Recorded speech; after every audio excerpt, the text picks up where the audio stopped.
Hi guys, in this video I'm going to show you how to buy SERAPH token on Binance Alpha. It's very easy. First you can open your Binance apps and then you can go to your search box in the top here. And then you can search SERAPH.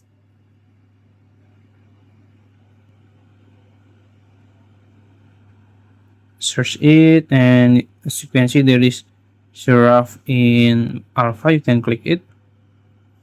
And yeah, this is the charts guys.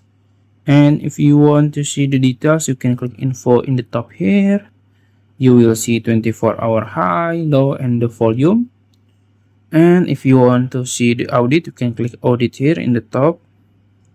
And yeah, if you want to trade it or buy it, you can just simply click trade here in the bottom. Then you can choose instant buy or you can choose limit order. That's it. If you found this video helpful, please like this video and subscribe to my channel. Thank you.